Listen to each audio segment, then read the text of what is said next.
Hi, you're listening to the Cars and Crafts radio show here on KPPF Radio 98.5 FM, 1040 AM, and 95.7 FM. Every Sunday at 2 p.m., we have a great lineup for you today. Visit Montservino Urban Winery at 4655 Town Center Drive, Suite 130 near Platte and Murray, and spend time, like we did, with Matt and Katie in their cozy tasting room sampling beautifully made wines. And handcrafted Boxing Brothers hard cider. Come find your favorite. Join us on the air and online. Cars and Crafts and KPPF remind you to drink responsibly. And stop by and see Jim and his wife. They're there every day. And Remy, the poodle, at his shop, ReInCarNation, Colorado Springs. The address? 6085 Terminal Avenue.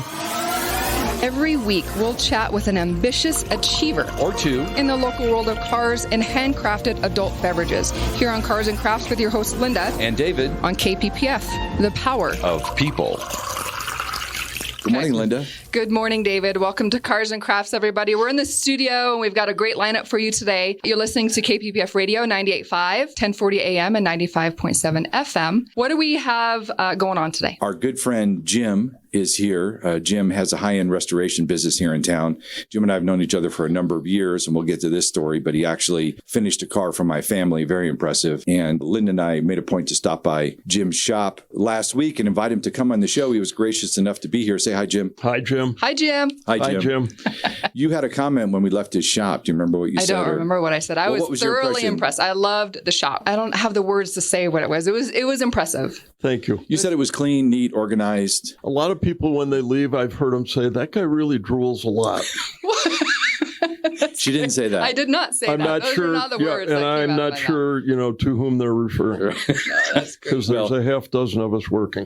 I don't think I've seen that many cars being put together or dismantled at the same time. I don't know. Both. It was great. Good. They may have been talking about Remy drooling, by the way. We pay Remy to drool. Nice. He's the greater, our standard poodle. So typically at this point in the show, Lynda and I talk about Formula One, and there was no Formula One race since the last time we recorded. However, right. Jim turns out is a big Formula One fan. So what are your thoughts on Formula One so far this year? Well, I'm a big fan. It's the only racing I watch, and I'm up way too many Sundays at 5:30 in the morning. That's the time to watch it. Yeah, to catch them live out of Europe, and then 11 at night if they're back over in the Far East. But I love it. It's the only racing where I think you find truly the technology passes on to what you and I are going to drive in 5 years. When they came up with electric differentials, we all thought they were crazy. Now half our cars have them. When they came up with hybrid technology, electric augmenting power with electric motors, we thought they were crazy. I drove a Tesla here today. So they're obviously not crazy. These guys are way ahead of the curve, these engineers. And of course, the drivers, the eye-hand coordination. Don't ever play mumbly peg with these guys. Exactly. They'll hurt you. It's great. I think it's the best form of racing out there. I think it's part of the plan when they design the rules for Formula One to make them as progressive as possible, to think ahead as much as possible, because you're right. There's a lot of breakthrough technology, especially with this current version with the small V6 and the battery assist. Do you have an opinion about Hamilton, Verstappen, or any of that that's been going on? Well, who doesn't always root for the underdogs? So the Flying Dutchman's a big hit. Plus, my Verhay is a Dutch name, so I'm kind of obligated to be a fan of his. And Lewis has been a little cocky the last, 20 years? But is that all? He's deserved he was it. A kid, he's earned it. He undeniably, he's made. You could count his mistakes on one hand over his career. Not just a season. Exactly. Yeah, you're exactly right. He's the definition of perfection behind the wheel, and he very seldom loses his temper. He has the chance this season to break the all-time record for Formula One championships. When Schumacher did it 15 years ago, 20 years ago, whenever it was, it seemed shocking that anybody could do. He won 7. That seemed unbelievable. Yes. Especially when Fangio, that's another great story. We could do a whole show on Fangio. Sure. You didn't think that anyone would ever break Fangio's record. I think he had 5 or 6 championships.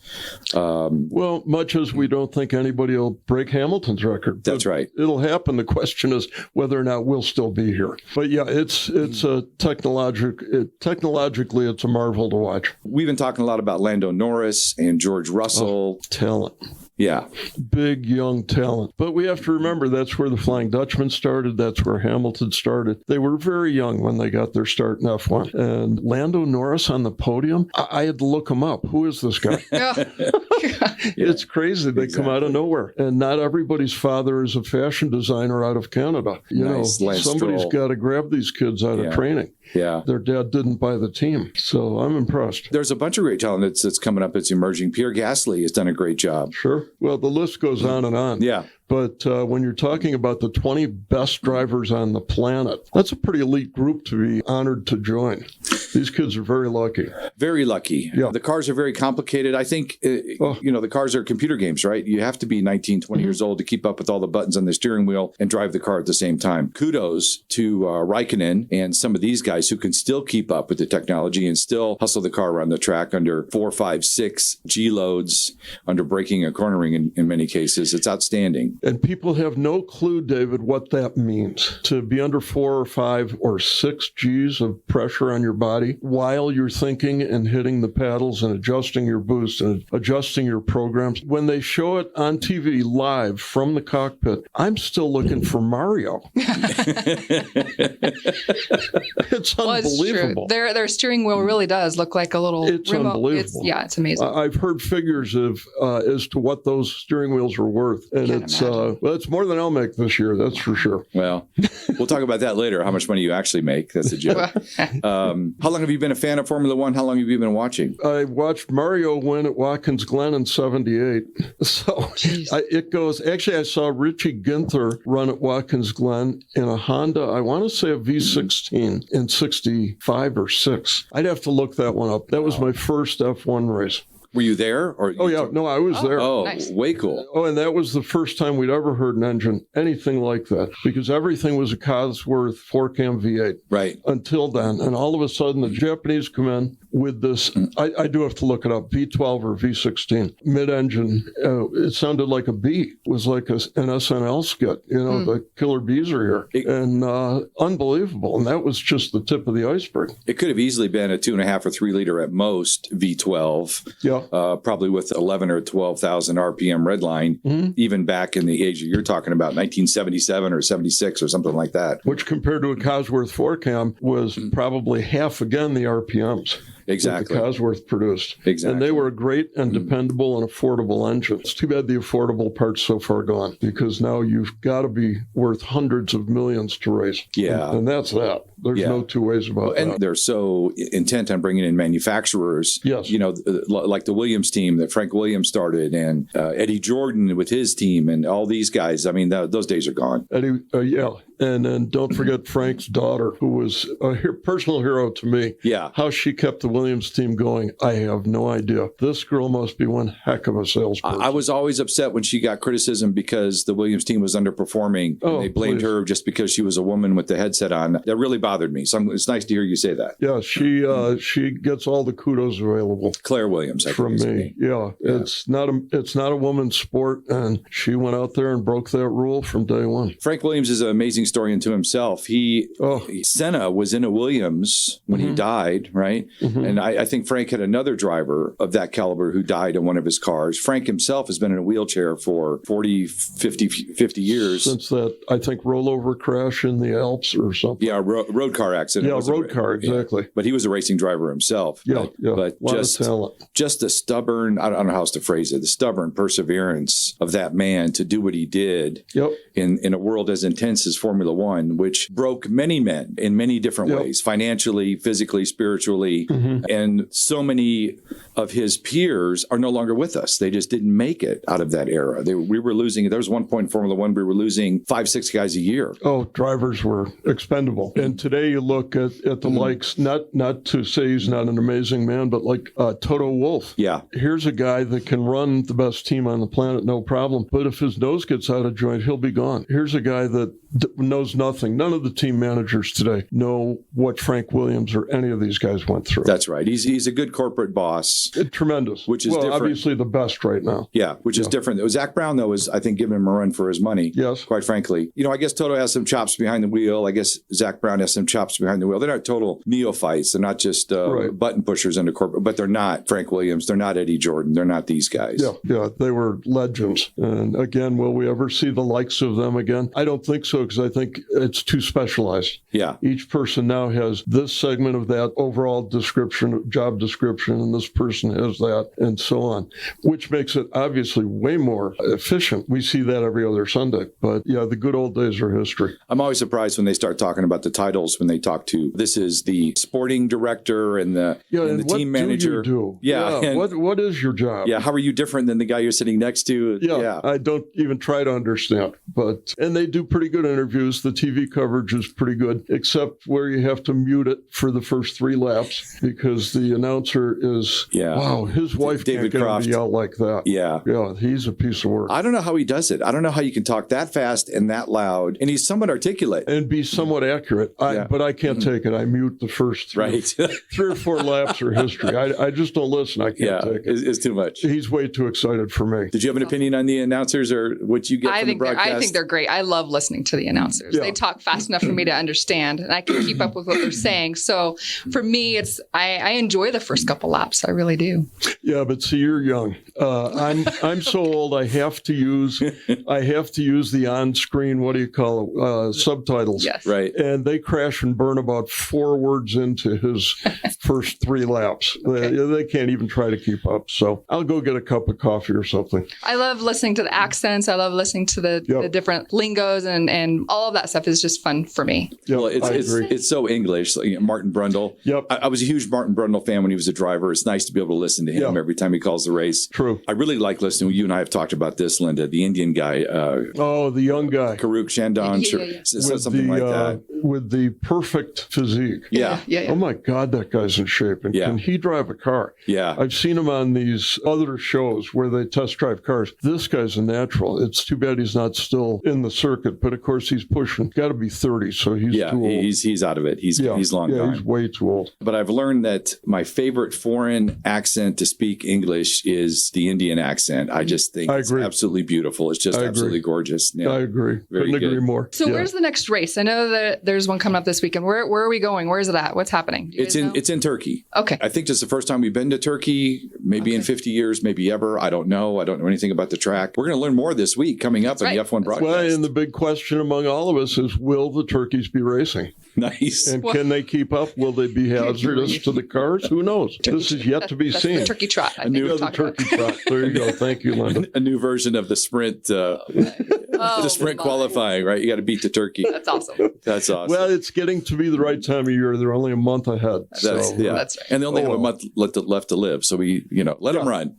Yeah. Let them compete. Yeah. He's not going to get a pass at the White House. Any more about F1? I'm good. Okay. You guys are great. Valtteri Bottas, one of my favorite drivers of all time. You probably know his wife is an Olympic level swimmer for Finland. Yeah. And I love this guy. I've always loved this guy. It's not easy to find a guy with that kind of talent who is happy in second every week. Right. And he is. He's a team player. He's a fabulous driver, and he's getting dumped out on the street. Well, I think he's going to Williams next year, isn't he? No, Alfa Romeo, I believe. Oh, okay. You're right. Yeah. Alfa. He's going to sit next to Giovinazzi. Who is Alfa? Yeah, and I heard Alfa's getting a Mercedes engine possibly. I was going to say, are they Mercedes because or Ferrari? Alfa's owned by Ferrari. The brand is, I don't understand how this works, but there's no telling. I don't try anymore. Yeah. But you're right about Bottas. Bottas had a great career coming up through F1. He drove some slower, bad cars in the back, and he drove them extremely well.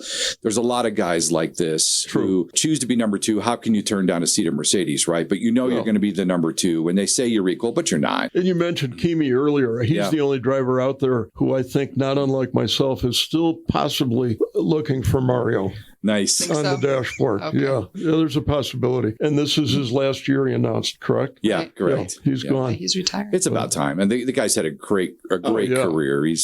Talk about an antique. He's got to be mid-30s. Yeah, exactly. Yeah. He's one of my favorites, especially some of the, leave me alone, I know what I'm doing, Great responses. Yeah, exactly. Yeah, the Iceman. Yeah, the Iceman. He's good. Yeah. You can't talk the talk if you're not walking the walk. Yeah, we like Kimi. All right, any more about? I'll pop in many times. times. Don't worry. Okay, very good. Interrupting's the name of the game. So we had news from Tesla this week that they exceeded their production forecast or their production expectations, because it's Wall Street that decides if you're successful or not. And they delivered over 260,000 cars last quarter, or whatever last quarter was measured, which exceeded expectations. So Tesla stock shot up yet again. So this is following on our recent segment that we did about electric vehicles, which I liked a lot and I learned a lot about. And Jim showed up in a Tesla today. Lynda's family has a Tesla. Lynda and I went and drove the Ford Mach-E. They call it a Mustang this week. So there's more information to talk about electric vehicles. And Jim, you're here because you have opinions on everything. And your wife has a Tesla, which you drove today. But you go ahead. I'll be quiet. Tesla has re-engineered the wheel. This guy, let's face it, anybody who can send a rocket into space with a payload, launch it, and then the rocket returns, and lands. Bring it back. We'll use it again next month. Okay. This guy is not human, and he's well beyond what I can understand or ever hope to. And for him to build a car, this is like a toy, I think, to him project. But he put his best into it, and look what he made. It's amazing. He designed this car years ago. And every time I'm behind the wheel, I just am in awe. He's genius. We'll talk more about that because you and I are dinosaur burners from way back. We really enjoy that part of cars. Speak for myself. Yeah. So tell me about the Tesla experience coming from your perspective. It does everything perfectly. It's the quietest ride. It's the quietest car. There is no engine noise. You have to make that yourself. And do you do that when you drive? I do it all the time. Okay. Yeah. I seldom use the radio. I'm too busy shifting and making the noises. But it goes like a bat out of you-know-where, and it's all-wheel drive, and it's so comfortable, and it's very attractive. I don't buy many cars for their looks. You have a Model S, right? Yes. The Model S is very pretty. When that car first came out, I liked it a lot. And I like the 3. I like the X. He hasn't made a mistake yet. The 3, the nose on the 3 bothers me. It looks like a duck bill. I don't care. It does, but we've got vinyl guys next door to us at the shop, and all it lacks is a smile with one blacked out front tooth. Oh, is that what fixes it? Oh, absolutely. Mine will have it. Okay. Oh, yeah. Mine will have a smile with one dead tooth. Outstanding. And it'll be the best. Everybody will say, yeah, I've seen that car. The 3 it's just a more affordable version. Yeah. Which is a little smaller than the S. I was in the back of had an Uber pick me up, and he brought whatever the Falcon Wing door is. X. Okay. Yep. And I was sitting in back. It wasn't impressive. The seat racked around and made noise. It felt like those little plastic chairs that you get stuck in the doctor's waiting room sometimes. Huh. Yeah, it didn't really work for me. But that was, I think, the first time that I was in an electric car. And I'm segueing into us driving the Mach-E this week. You had a particular opinion about it. Well, my expectations were a little bit higher just because it was a Mustang. It was supposed to be a Mustang, and it's electric. So I was kind of excited about it. But it wasn't great. I mean, we drove it around for a while, took it on the interstate, and same story as before. Flooring the car, you expect a certain pushback into the seat, and I didn't really get that. It doesn't. I didn't get it. It doesn't. We even had it in unbridled mode, Jim. Unbridled mode for the Mustang. Yeah. Cute expression for a Mustang. The fact that an American electric car is disappointing is hardly a surprise to me. It takes us a long time to copy foreign technology well, even if you don't consider Elon Musk foreign. I do, because I'm not sure he's from this planet, but it's going to take us a while to catch up. I'm interested to see how the F-150 fares, because if we can change pickup drivers, into that everything you want and more, to electric vehicles, that's going to have quite an effect on the marketplace. You're absolutely correct. And Ford knew that. That's why they chose the F-150, and that was their leading edge. And I didn't have any complaints about the build quality. No. Or the fit and finish of the Mach-E. It was nice. It looked pretty. Good. The interior was nice. Yeah. It was from aesthetically, it was great. But driving it, it just didn't have any pop. What's it cost? We couldn't find it out. They had that covered up on the sticker. I'm going to guess low 40s, but that's just a guess. Well, again, you get back to the you get what you pay for theory, which is hardly always true, but on that one it may be when you compare it to a Tesla. That's half the price of what I drove today. And I have a favorite set of corners that was close by that I like to use, and I run through there in my dinosaur burning Mustang quite often. And so we took her through there, and it immediately went into understeer at higher speed. And and first thing I said to her is, it's not a Mustang. It wasn't built for that. Right. And I wish they wouldn't call it a Mustang. I don't understand it. It was a marketing thing. Yeah, it makes no sense. Yeah. But whatever. It's the ploy to get them in. It's the ploy to get the dinosaurs in. Exactly. It's a start. If it brings dinosaurs like us into the marketplace, it's up to assignment level. Yeah, that's good, guys. That was very good. That's a good place to wrap this up. Jim, thanks for your thoughts on F1 electric vehicles. Lynda, as always, it's a pleasure, and we'll be back shortly. We welcome and encourage your emails to cars.crafts013@gmail.com. This program, Cars and Crafts, showcases local gearheads along with brewers and distillers. Join us on the air and online. Cars and Crafts and KPPF remind you to drink responsibly.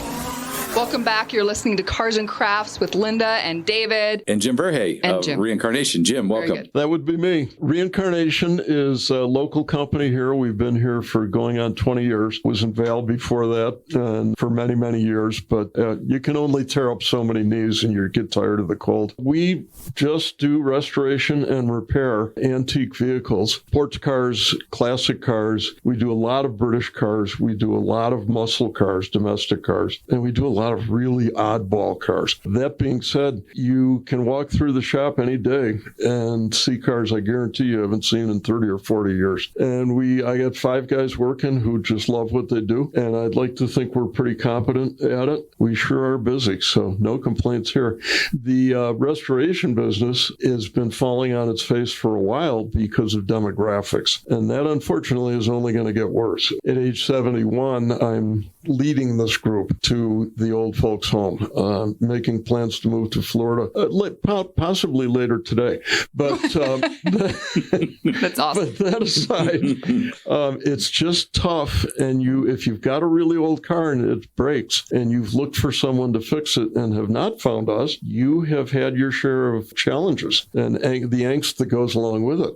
Because most of the mechanics out there today were not even down the birthing canal when your car was built. And that doesn't give you very good odds at the repair shop. Famously, and one of your better promotions, when you used to at a different location, you built the 50/50 car. Tell us about that. Took a 56 Chevy Bel Air that was sitting on the side of a road dead here in town. And I went and knocked on the door because it obviously was for sale. And I say obviously, there's a sign in the windshield, and this thing hadn't moved in years. And I bought it for about the price of lunch. And we decided to restore one side of it. And we restored the driver's side because obviously, where do you think I'm going to sit? And my wife has always wondered why I didn't restore the right side as she's sitting on the unrestored front bench seat and all the stuffing coming out of it. Looking at that car and being familiar with cars, Jim, it had to be twice as hard to restore half a car as to do the entire car. It is actually a little tougher. It would be easier to do the whole car. But we were under the gun. We had a show coming up. This is back when we had shows at the Phil Long Center up in Briargate. And that was a real cash cow. That show brought in customers like no other and went on for years and years. It's been gone for years and years now. But we had 2 weeks to that show when I bought that Chevy. Wow. And we ripped that thing apart the day it came in. And I sent off, here are my bumpers, chrome just the left side. Here's the engine, steam clean it. They were just crazy paint about the left you. side. They couldn't believe what I was doing. Yeah. And we pulled it off. And we were at the show with that car virtually done. In 2 weeks later. Yeah. That's unbelievable. Yeah, I amazed myself. We had everybody You were on much board. younger then. A little bit. And this had to be a dozen years ago, easily. And we're taking that to a show right here on Academy on Saturday. We take that car to all sorts of shows. Wow. And as you know, car shows have been in very low supply in the last 2 years. Yeah. With this COVID thing, exactly. Right. It's made a dent. So we're gonna brave it. I got my booster Thursday. The hell with that COVID. Uh-oh. We were, good for you. We were in your shop. You had a corral of Mustangs, I think 3 mid-60s cars. You had a couple of E-types, which we'll talk more about. You had like a 30 Model A something like truck that. in there too somewhere. Yeah, a couple trucks. Yeah, a couple of 50s trucks, Fords. Yep. Yeah. You mentioned you'd done some real oddball stuff. Tell us about some of the more oddball cars or trucks. We're doing a 26 REO Speedwagon, which was not the name of a music group in 1926. Although the guitar player I saw on TV the other day, and I'm not convinced he wasn't alive then. He's got dentures, and he's still singing teenage sappy love songs. It's hard to watch. It's tough. stuff. You gotta love them to watch. But anyway, this REO Speedwagon, the owner wanted to go crate engine tranny, front end, rear end, but he also wanted to widen it a foot because the trucks back in 26 were very narrow, and he wanted to lengthen it about 3 feet so he could bring his grandchildren along. It's crazy. A back seat. It's crazy. And so we did all that, and we're in primer now and just about ready to go into paint. He's using French Racing Blue. Blue's my favorite color, so that's a big hit with me. You did an MG in that color recently, or close to that color. Just sold it on Bring a Trailer 2 weeks ago. Nice. To a gentleman in California. In any event, so that'll be in color here shortly, and it'll be on tour next year, and that's really going to be something. That's the wildest car we've done in a long time. Wow. I had a question for you because, I don't see Bugattis and that kind of stuff in your shop. What's the most valuable, exotic? We have a customer in Dubai who is a Ferrari collector. He doesn't own anything newer other than the occasional, and he's got an Enzo. He's got a couple of the remarkable new ones, but most of his cars are 60s and older, which is something to say on Ferraris. He's got 100 Ferraris. Wow. You can't even guess what the price tag would be. I can't. He's a Pakistani gentleman. Nobody's from Dubai. He has flown us over, and we've visited there, and you meet a lot of interesting people, incredibly wealthy. But the only natives to Dubai are single or double humpers. They're camels. There were no people there. It was just a bunch of camels. Then they decided, let's make this a port or whatever, however they came to the decision and invested billions, trillions. There we were. All of a sudden, it's the most amazing city in the world. Well, we've done a couple Ferraris for him. Talk about a money is no object restoration. And they are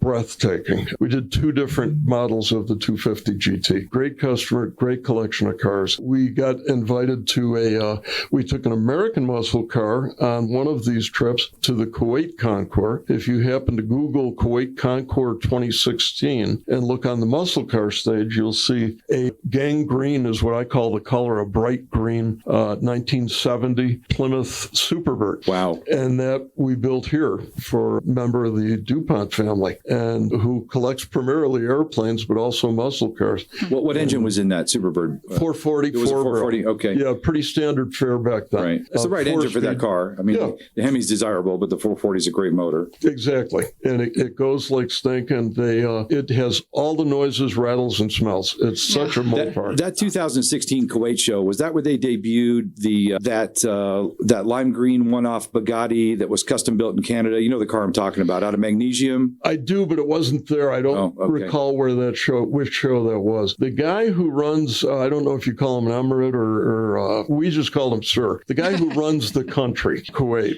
whatever his proper title is, super nice gentleman, and he collects cars, and he has a 2,000 car collection. So once a year, generally in March, he invites 5 cars from each country that he favors. I don't know how the choices are made. It doesn't matter. From around the globe. No, he invites you. And if you accept, he then, Lloyd's of London, literally Lloyd's of London gets a hold of you, and they come look at the car and do an estimate. And you and the owner agree on the value of the car. They insure it. They throw it in a container. It goes to Niki Lauda Air, which is the series of 747s. People wonder, how do the F1 cars happen to be in a different country every week? Wow. Niki Lauda Air. Okay. They take them all to the airport, and they go in 747s, and they move the whole family. He famously started that airline, I think, before he was even out of his driver's suit. Correct. Yeah. Really forward-thinking, really brilliant guy. We just lost him recently, didn't we? Yeah, last year. Yeah, that's if you haven't seen the movie with him and James Hunt, it's excellent. The story is just fantastic, and that whole visual with him in the car that's burning, and I forget the driver that saved him, basically pulled him out of the car. Just incredible. And then, you've had some health issues, Jim, and you've had that lavage treatment. You told me about it within the last couple of years. Nicky had that 4 times a day for 2 years straight or something. Yeah, he lived through some god-awful challenges. And what's his name? Opie? Ron Howard? Yeah. Did a bang-up job. Car movies. As he always does. As he always does, exactly. But car movies are not known for being big profit. That's right. Productions. Nor very good. Typically, there's three we can think of, right? Yeah, Steve McQueen is a personal hero of mine, but a movie maker he wasn't. Right. But I watched that movie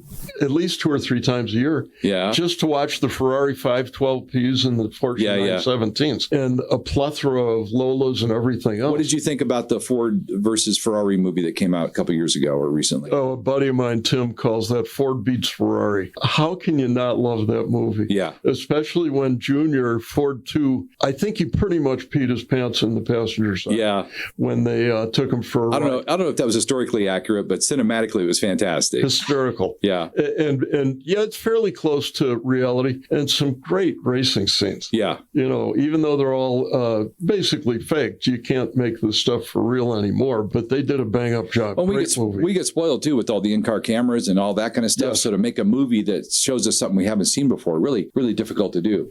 Well, and just a throwback to our F1 discussion, if you watch the in-car cameras on F1, and you can watch all the trackside cameras you want of F1 until you physically go to a race, and there's one coming up in Texas, folks. If you go to a race, any race, you will not believe the reality of what you're seeing on those cameras. Years ago, I used to live in Southern California, and a buddy of mine worked with Toyota, so we went to the Toyota Grand Prix of Long Beach every year. And the first time I was there, I remember standing down at the end of the main straight right before they get to the fountain corner. It was configured a little different in those days. But I'm standing there going, lift. They are just charging so deep in the corner. And they get it, it looks like a picnic table away from the corner before they get on the brakes. And this is an Indy car, which has probably half the braking capacity of a Formula One car these days. Even back in 1980. Yeah. I happened to be at that race then. And they had a Formula One race in Las Vegas about that year. That was ridiculous. In the parking lot of Caesar's Palace. Right. How many hay bales can you get? That's right. That was so it was still stupid. fun. Yeah. Who doesn't have fun in Vegas? But you were talking earlier about nobody really understands G-forces. And a Formula One car, I think, will generate up to 6 Gs under braking. Yes. One of the things about Formula One drivers and race drivers in general that people don't really understand is the neck muscles that you have to have, because your head weighs 15 pounds, somebody correct me, about as much of a small bowling ball, and then you put a helmet on it. They're super light these days, but still, so you've got 20 pounds above your shoulders. So at 6 Gs, that's 120 pounds that's trying to leave your neck through the windshield of the car. Every corner. And every acceleration and every brake. And every lateral. And it does happen to be, in most people, the control center for the driving. So you really can't afford to lose it, the head. I'm sorry. It's okay. I think that's why AJ Foyt was so successful, because, he had no neck. His head was bolted directly on his shoulders. That's awesome.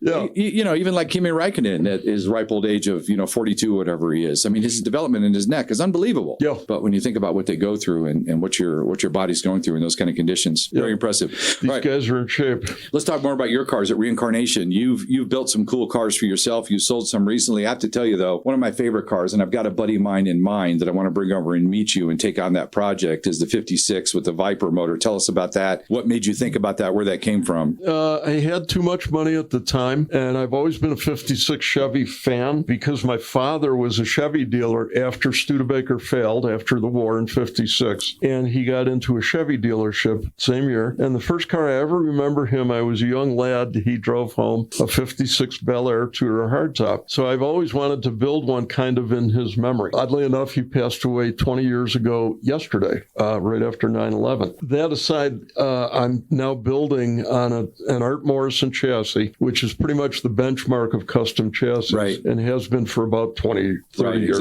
whatever. And I wanted something different for a drivetrain, so I bought a wrecked Viper and took the drivetrain from that and all the computers and dash and everything else, and we've grafted it into this 56 two-door hardtop. Now all I need is sufficient time to finish it. Yeah. And How hard was it to get that 8-liter V10 to fit between the nose and the firewall in that 56? How much?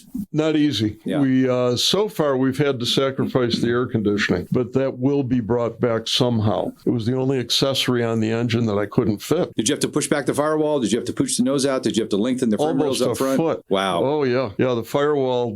A Viper engine is. You'd think it's just one more cylinder on each side, and it is mathematically. But oh my God, it's a long engine. Yeah, it's a monster. It is. It's all cast iron. It's really old school. Yes. It started as a truck block. 2-valve. It's a dinosaur. It is a dinosaur. But it's got a lot of inches and a Perfect lot of for us. horsepower. Yeah. Well, a lot of torque, more importantly. Torque. I think stock, 600 pounds? Something in that neighborhood. Yeah, just really outrageous. It'll be outrageous, as you say. It shows. Yeah. It'll attract a lot of attention. And being that I own ReInCarNation, that's half the reason we're doing it. It's the anti-Tesla, that car, in my opinion. Oh, absolutely. Yeah, it's the car that we'll remember when our grandkids are driving electric cars. We'll remember Jim's 8-liter V10 56 Bel Air. We call it very affectionately the Cheviper, and it will be long remembered for its ability to rid almost an entire zip code of mosquitoes on request. That thing can puke out exhaust fumes like no other.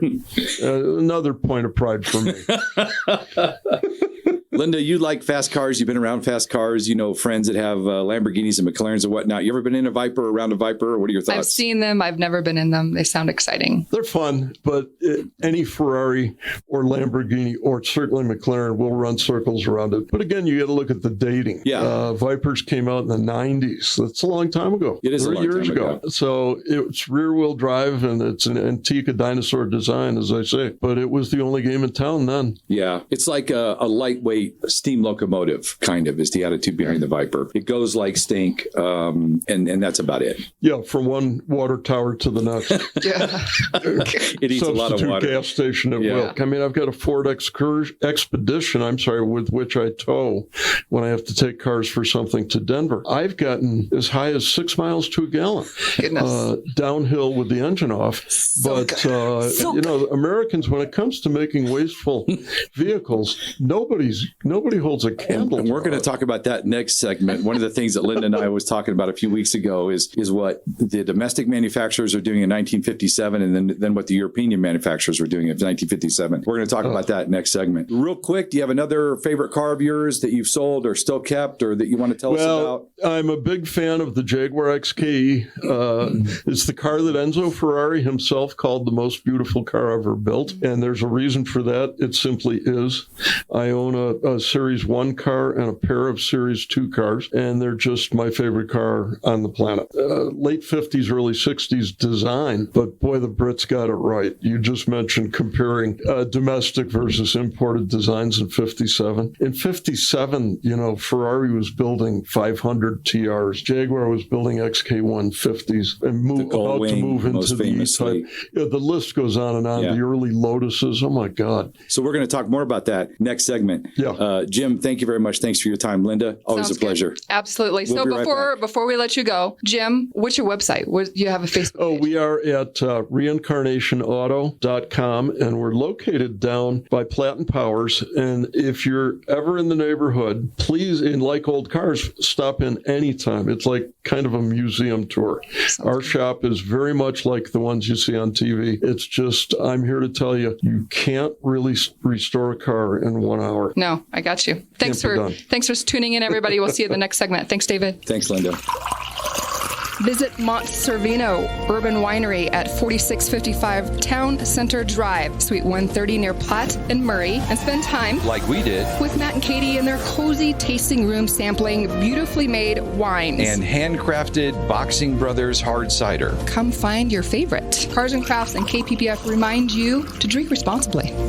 Welcome back. You're listening to Cars and Crafts with Lynda and David and Jim. DJ in the far background. We're having a good time. Hi, Lynda. Hi. Hi, Jim. Thanks for coming by again. Hi, guys. Jim owns and runs and operates, and he's there every day, a shop called ReInCarNation on Terminal Avenue. What's the address? Yes, 6085 Terminal, right by Platt and Powers. Okay. And how long have you been at that location? 6 years. Okay. Brand new building for us. Nice. Yeah. Jim invites people to come and stop by. Lynda and I stopped by. We didn't give Jim any notice. I hadn't seen Jim in a couple of years. He immediately gave us the whole impromptu. tour. We got a tour. It was great. We were greeted by the wonderful puppy poodle, Remy Martin. He drooled all over everything and everyone. But it was wonderful. Thank He's you for well having trained. us. Yeah. Well,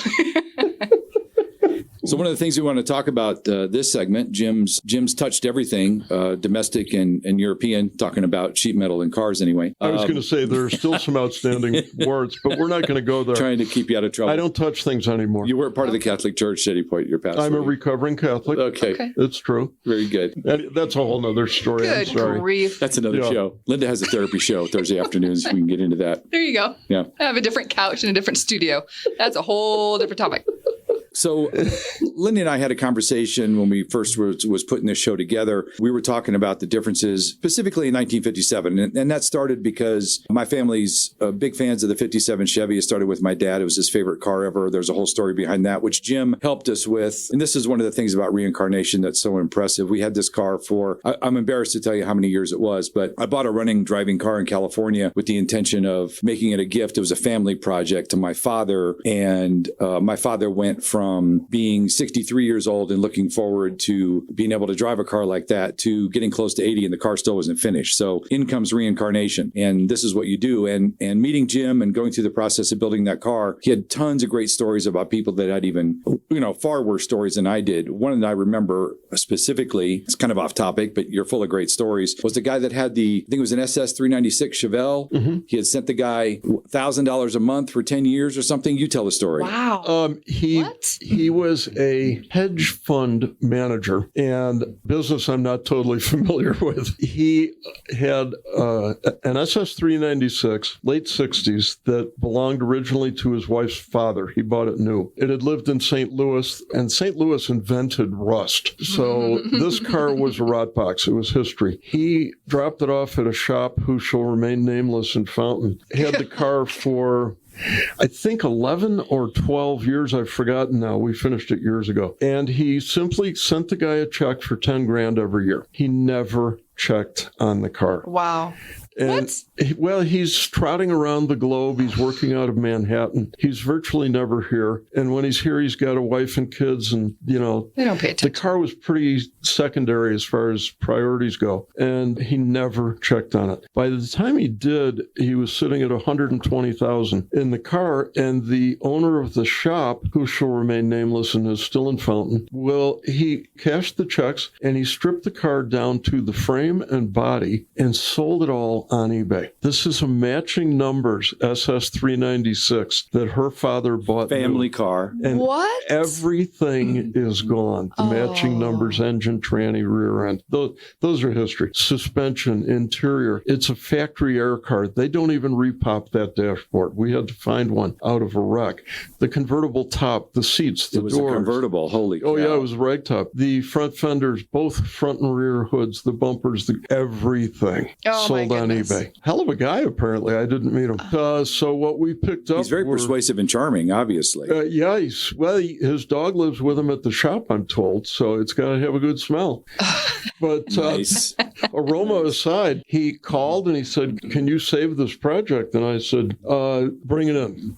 We'll send." Now, we had to go, of course, with the sheriff and the usual. This happens all the time. About 40% of our completions came in from cars who just took the money, cashed the checks, end of story. It happens all the time. Happened to you on the 57, I'll bet. It didn't really. It went through a number of different shops. The mistake that we made was my brother's very, very talented with sheet metal and that kind of stuff. And he decided that the car wasn't sitting on the frame properly. And so he decided to take the car off the frame. And that was the downfall. Big mistake, yeah. Yeah, I would rather have just sold the car as is. It was a running, driving car, and just bought a different car if we were going to go to that length. But anyway, everybody has a story. Yeah. And, thank you, Jim. Thank you, ReInCarNation, for completing that car. My sister drives it. It's gorgeous. You did it in a Chrysler Ghost gray. It's gorgeous car.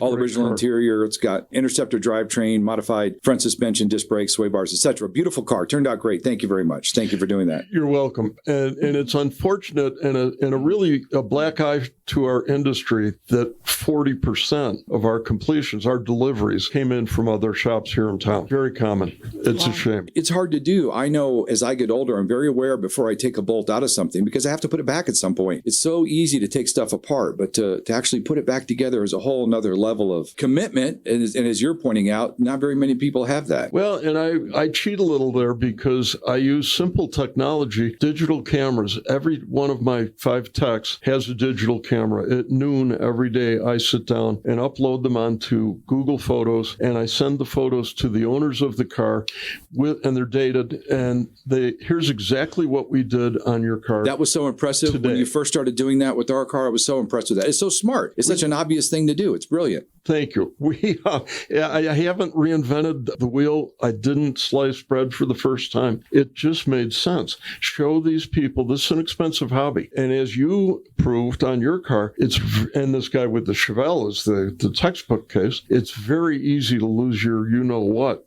Financially in this business. So if somebody's anxious to send you photos of progress every single day, that certainly speaks to integrity and the rate of completion. Exactly. And it also counteracts your non-answer to the question, Jim, when's it going to be done and how much is it going to cost me? There are no answers. It's that simple. If you need answers for those two, you should be collecting something different than cars. Coins, there's always stamps. You can collect comic books. Ex-wives? Oh, Lord. Oh, I've got a ton of those. And you haven't restored any of them? Come on, Jim. I don't restore them. I've given up. Okay. Yeah, it pays to know when to walk. That's right. Yeah. Thank you very much, okay, Lynda. Good job. Yeah, and I'm glad I never met you. Okay. But that aside, so let's talk about. I'll save Jim and myself here. Lynda's fine, of course, always.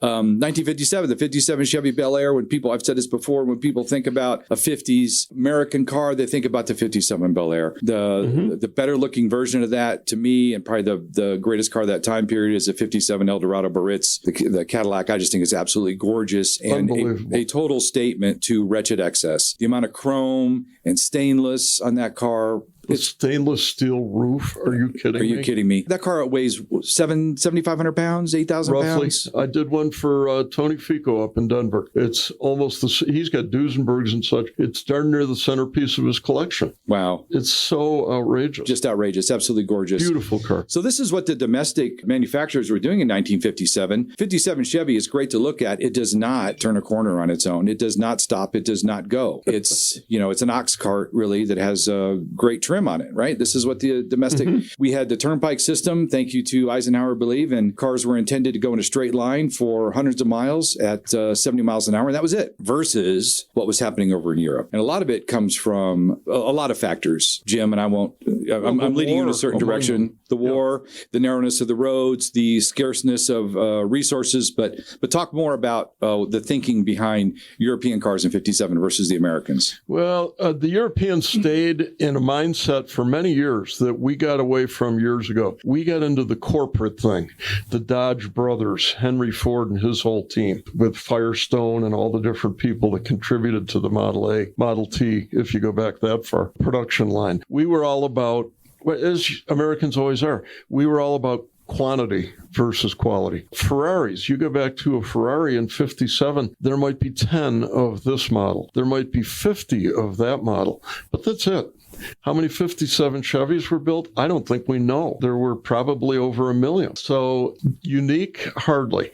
Quality control, forget that. But they changed everything every year in the appearance department, and that's how they kept an audience. And they built a car that was perfectly capable of getting you to work. The Ferraris were perfectly capable of getting you to the races. And getting you back home again, ideally. After you've raced. Right. Yeah, you put the number circle on and you go out and race for 2 or 3 hours and then you drive it home. So a 57 250 pontoon fender Testarossa, $50 million? Is that a fair price for that car today? One just sold for 45. You're real close. Yeah. Just fantastic. Also, you want to talk about German cars, but for me, the iconic German car 57 is the Gullwing. The Gullwing, shocking in so many respects. But last year of production, yes. The contrast, if you park a Gullwing next to an Eldorado Baritz, it tells you everything you want to know about what happens around the globe. But talk about, you want to talk about German cars from that time period. Well, and having done one of each of the 300 SL, I did a Gullwing and a Roadster. The Roadster was the